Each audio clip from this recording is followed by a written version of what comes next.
ओम नमो नारायण। ओम नमो भगवते वासुदेवाय। गीता के 12वें अध्याय में जब श्री कृष्ण का स्वरूप अर्जुन देख लेते हैं, उस स्वरूप को दर्शन प्राप्त कर लेते हैं कि महामाया अगर हट जाए तो प्रभु कितने विराट हैं, जिनका अस्तित्व अत्यंत उच्च कोटि का, जिनके लिए शब्द भी छोटे पड़ जाते हैं, जहाँ से शब्द उत्पन्न होते हैं, जहाँ एक ही ध्वनि ओमकार उत्पन्न होती है, जहाँ एक ही प्रकाश, जहाँ से भिन्न भिन्न रूपों में बढ़ता है, जहाँ से भिन्न भिन्न प्रकार के सृष्टि चक्र, सृष्टि कर्म, अनेकों ब्रह्मांड, अनेकों शिव और अनेकों ब्रह्मा और अनेकों विष्णु भी विराजमान हैं। ऐसा सृष्टि क्रम देखने के बाद जब उसका मन का भ्रम दूर होता है और 11वें अध्याय तक अर्जुन दोनों ही स्वरूपों में ज्ञान प्राप्त करता है। पहले ध्यान योग का ज्ञान प्राप्त करता है। प्रभु उसको लगभग 10 अध्यायों तक भिन्न भिन्न प्रकार से उसका मोह समाप्त करने के लिए ज्ञान प्रदान करते हैं। 11वें अध्याय में प्रभु उसको अपना स्वरूप प्रकट करते हैं। तो 12वें अध्याय में अर्जुन फिर एक प्रश्न पूछता है और वो प्रश्न होता है, हे प्रभु, हे स्वामी, हे नाथ, जहाँ से लोक उत्पन्न होते हैं, सबके आदि और अंत और आदि और अंत से परे मैं आपकी किस प्रकार से स्तुति करूं। आपसे विनम्र प्रार्थना है, आप मुझे ये बतलाएं कि कौन सा स्वरूप अथवा कौन सा रूप अथवा कौन सा मार्ग आपको भजने के लिए श्रेष्ठ है। क्या आपका जो मैंने स्वरूप देखा, जिसके मैंने दर्शन किए, वो श्रेष्ठ है? उस रूप में जाएं, अर्थात हम सगुण भक्ति में जाएं, जहाँ मूर्ति पूजा होती है, अथवा निर्गुण रूप में जाएं, ध्यान योग की प्राप्ति के माध्यम से हम आपको प्राप्त करने में लगे। अर्थात सगुण और निर्गुण जो दो धाराएं हैं, एक मूर्ति पूजा, एक बिना मूर्ति पूजा, लगभग 10 अध्यायों में, और 10 अध्यायों के बराबर एक अध्याय 11वां अध्याय, दोनों के बारे में अर्जुन एक ही प्रश्न पूछता है और वो कहता है, प्रभु, आपको किस रूप में भजना ज़्यादा श्रेष्ठ है? जो इन दोनों में बेस्ट हो, आप मुझे वो बतलाएं। तो प्रभु कहते हैं, हे अर्जुन, मुझ में मन को एकाग्र करके निरंतर मेरे भजन ध्यान में लगे हुए जो भक्तजन अति से श्रेष्ठ श्रद्धा से युक्त होकर मुझ सगुण रूप परमेश्वर को भजते हैं, मुझको योगियों में अति उत्तम योगी मानने हैं। तो प्रभु स्वयं अपने मुख से कहते हैं कि मुझे मूर्ति पूजा श्रेष्ठ है। और इतने हजारों साल से जो कलयुग चला रहा है, श्री श्वेत वाराह कल्पे व्यवस्वतंत्रे अष्टाविस्तितमे कलियुगे कलि प्रथम चरणे जम्बूदीपे भरतखंडे भारतवर्षे, ये जो पंक्ति है, जो पंडित लोग जब आप कोई भी पूजा कराते हैं, जो संकल्प होता है, ये समय की माप है जो मैंने कही। उस समय की माप से लेकर के, अर्थात सृष्टि के आदि युग से लेकर के अभी तक भी मूर्ति पूजा भिन्न भिन्न रूपों में विराजमान है, क्योंकि प्रभु इसको बेस्ट बतलाते हैं। आप स्वयं भी देखिएगा, आपको देखने को मिलेगी और साक्षात रूप से मिलेगी। महात्मा बुद्ध मूर्ति पूजा के अपोज में रहे। उनकी समस्त शिक्षाएं यही हैं कि अपने अंतस में उतरो, अपने अंदर झांको, अपना आत्मचिंतन करो, और जो आपके अंदर है वो बाहर कहीं नहीं है। लेकिन फिर भी देखिए कैसी अद्भुत विराटता है ईश्वर की, क्योंकि बुद्ध भी ईश्वर से परे नहीं है। बुद्ध को भी ईश्वर ने ही बनाया है। भले ही उन्होंने अपने स्वरूप को प्राप्त करा, ईश्वर को प्राप्त नहीं किया, भगवान वासु को, भगवान श्री कृष्ण को प्राप्त नहीं किया। तो क्या सिद्ध होता है? प्रभु की वाणी गीता के 12 अध्याय में जो लिखा है जो दूसरा श्लोक है उसके अर्थ के अनुसार प्रभु यही कहते हैं कि सगुण रूप जो जहाँ भाव उत्पन्न होता है प्रभु के प्रति, वो मूर्ति पूजा से उत्पन्न होता है और वही मुझको श्रेष्ठ है, वही मुझको प्रिय है। महात्मा बुद्ध का उदाहरण मैंने इसलिए लिया, आज भी आप भिन्न भिन्न प्रकार से बौद्धिक देशों में देखेंगे बुद्ध के मंदिर बने हुए हैं और स्वयं बुद्ध की मूर्तियां लगा दी गई हैं, जबकि बुद्ध की किसी भी शिक्षा में कहीं नहीं मिलता कि बुद्ध ने कहा हो मेरी मूर्ति लगाओ और मेरी मूर्ति लगा करके उसके सामने ध्यान करो। कहीं कोई प्रसंग नहीं है ऐसा लिखित में। और मंदिर बनाने का तो कोई प्रयोजन ही नहीं, वो तो मंदिर से परे थे, वो तो अपने अंतस में उतरना चाहते थे, उसमें उतरे और उन्होंने उसी की शिक्षा दी। तो बुद्ध फेल हो गए और गीता में जो भगवान श्री कृष्ण कहते हैं वो आज भी विद्यमान है, बुद्ध की मूर्तियां लगी हुई हैं। दूसरे ही एक उसी समय के समकालीन ऋषि महावीर जैन उत्पन्न हुए, उन्होंने भी यही शिक्षा दी जो लगभग सेम महात्मा बुद्ध की थी। लेकिन आप आज भी देखते हैं महावीर जैन दिगंबरों में सर्वोत्तम 23वें तीर्थंकर कहे जाते हैं, 23वें या 24वें जो भी हैं, उनकी भी मूर्तियां हैं और उनकी मूर्ति का भी महामस्तकाभिषेक होता है, विधि विधान से पूजा होती है। तो मूर्ति पूजा का भाव कहाँ से आया? वो प्रभु ने स्वयं दिया है और कहा है कि मूर्ति पूजा से अर्थात सगुण रूप से जो भाव उत्पन्न होता है वो भाव ध्यान के माध्यम से स्वयं ही उत्पन्न नहीं हो पाता।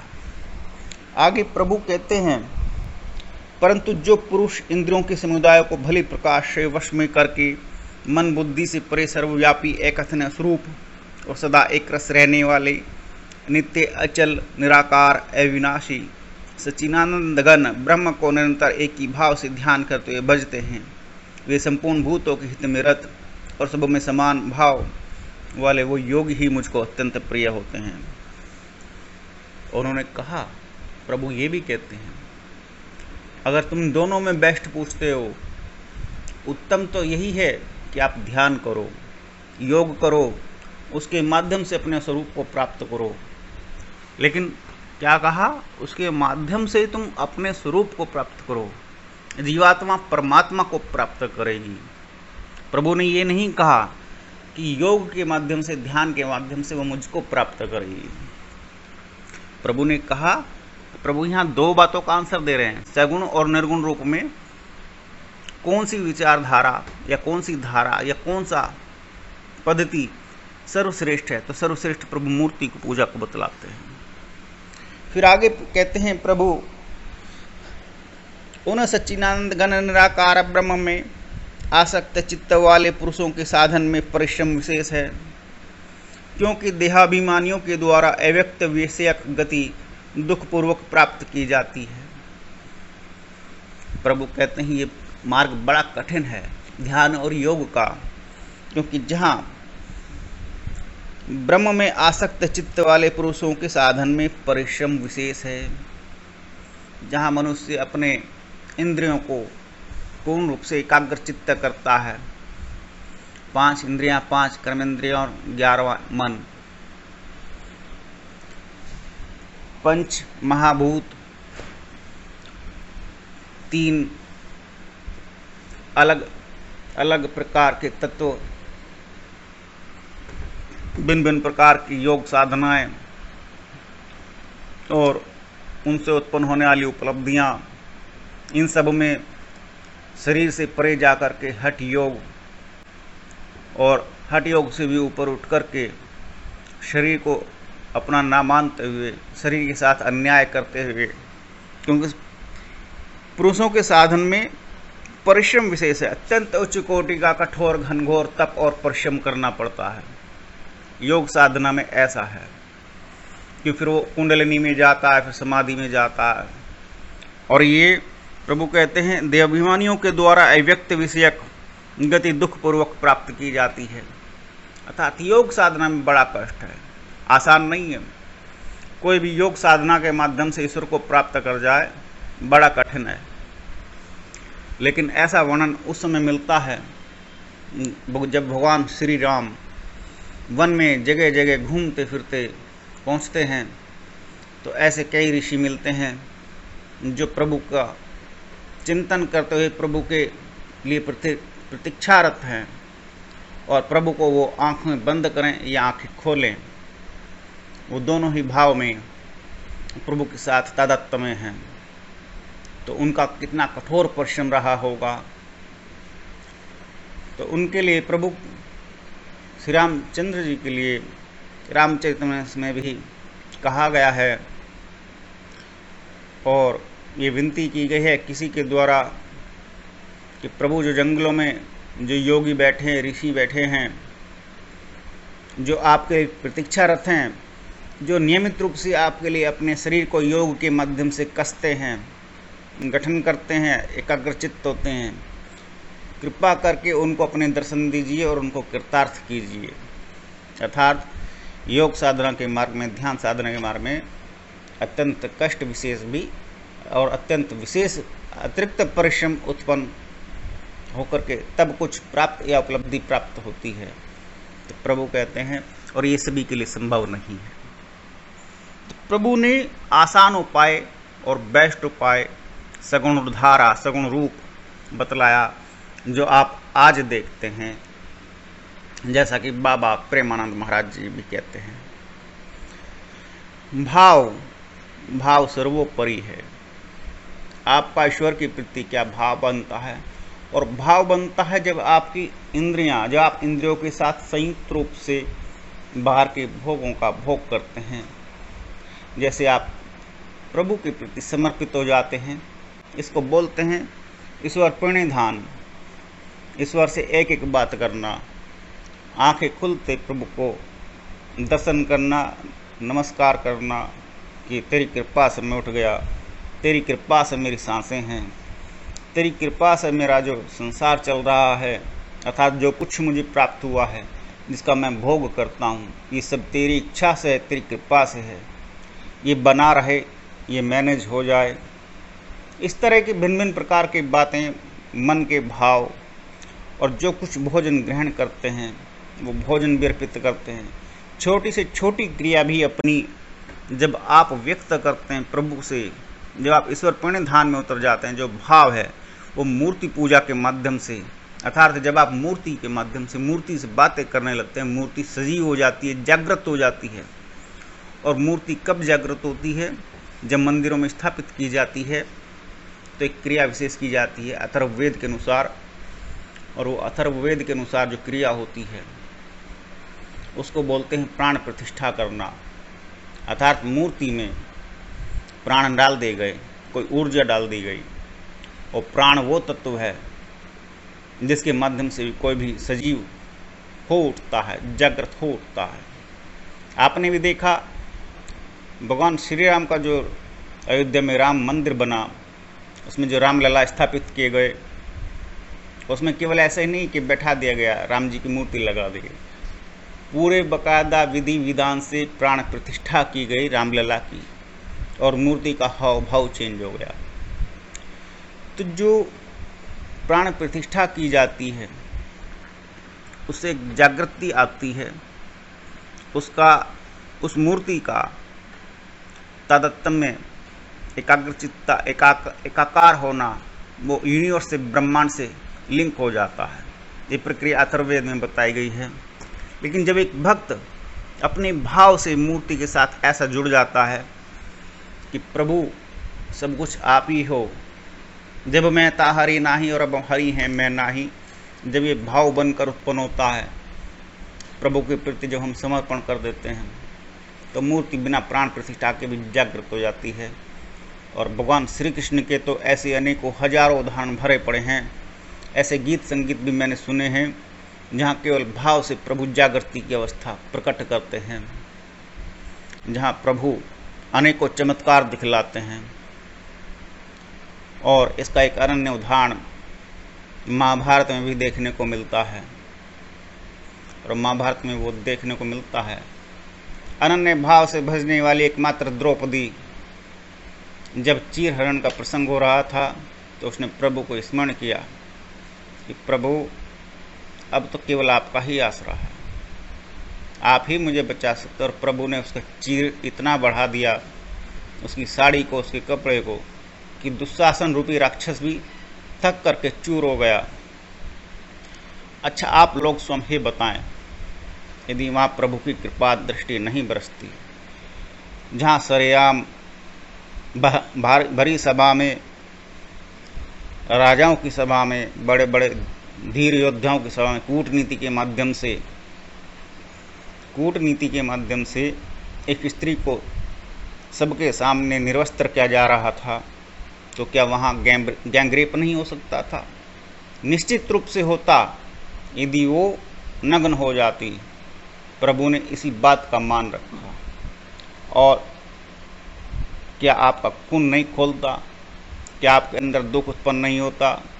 अभी मैंने कुछ दिन पहले ही एक ट्विटर पर वीडियो वायरल होती हुई देखी, जिसमें एक हिंदू महिला का सरेआम गैंगरेप हो रहा था और लाइव दिखलाया जा रहा था। और मुझे उसको सुन करके, देख करके मेरे अंदर जो मन के भाव उत्पन्न हुए, वो अर्जुन से भी गहरे उत्पन्न क्रोध के भाव उत्पन्न हुए। हे प्रभु, कैसा अवसर, कैसा समय मुझे देखने को मिल रहा है।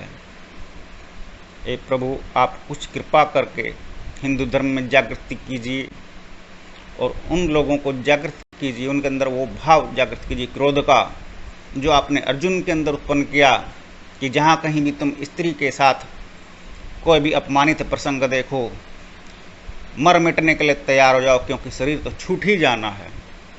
अर्थात आप स्त्री की रक्षा में अपना सर्वस्व समर्पण कर दो, क्योंकि स्त्री हमारे लिए पूज्य है। स्त्री सृष्टि को चलाने वाली है। हम स्त्री की रूप में देवी की पूजा करते हैं। तो उस स्त्री ने, द्रौपदी ने, जब भगवान को अनन्य रूप से, अनन्य भाव से भजा, तो प्रभु ने वही चमत्कार दिखला दिया बिना किसी मूर्ति पूजा के। और मूर्ति पूजा के रूप में चमत्कार तो आप भिन्न भिन्न रूप से, भिन्न भिन्न प्रकार से देखते हैं।